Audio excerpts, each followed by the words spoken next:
ایران کا دعویٰ، خطے میں امریکی فوجی تنصیبات کے خلاف مربوط جوابی کارروائیاں۔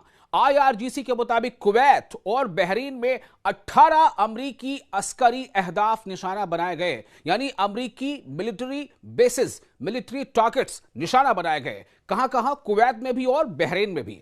واشنگٹن اور تہران کے درمیان کشیدگی خطرناک مرحلے میں داخل، خطے میں بڑے تصادم کا خدشہ۔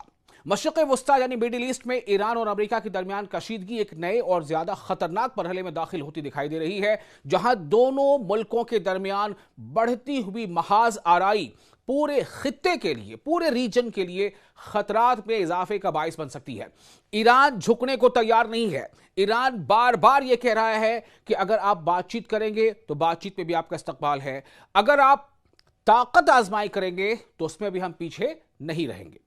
ایران کے اسلامی انقلابی گارڈ کور یعنی IRGC اور ایرانی فوج نے اعلان کیا ہے کہ انہوں نے خطے میں امریکی فوجی تنصیبات کے خلاف مربوط جوابی کارروائیاں کی، یعنی کوآرڈینیٹڈ اور بہت ہارش۔ ایرانی حکام کے مطابق یہ آپریشن جنوبی ایران کے مختلف علاقوں پر امریکی حملوں کے جواب میں کیے گئے۔ IRGC کا کہنا ہے کہ اس کی ایرو اسپیس فورس اور بحریہ نے یعنی نیوی نے 2 مرحلوں میں 2 فیزز میں مشتمل آپریشن میں حصہ لیا۔ بیان کے مطابق کویت کے علی السلام اور احمد الجابر ایئر بیسز کے ساتھ ساتھ بحرین کے شیخ عیسیٰ ایئر بیس پر موجود امریکی فوج کے 18 اہم اہداف یعنی ٹارگٹس کو نشانہ بنایا گیا۔ ایرانی فورسز کا دعویٰ ہے کہ ان اہداف کو، ان ٹارگٹس کو تباہ کر دیا گیا ہے۔ یہ دعویٰ ہے ایرانی فورسز کا۔ دوسری جانب ایرانی فوج کے شعبہ تعلقات عامہ نے بتایا ہے کہ بحرین میں موجود امریکی 5th فلیٹ کے ہیڈ کوارٹر پر ڈرون حملہ کیا گیا۔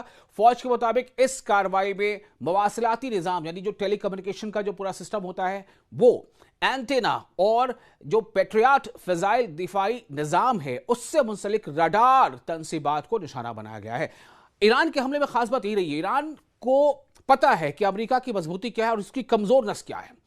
چونکہ دیکھیں، بغیر کسی راڈار سسٹم کے نہ تو اس کے فلیٹس آپریٹ کر پائیں گے، نہ اس کے جو فائٹر جیٹس ہیں وہ آپریٹ کر پائیں گے، تو راڈار کو اکثر ایران نے نشانہ بنایا ہے۔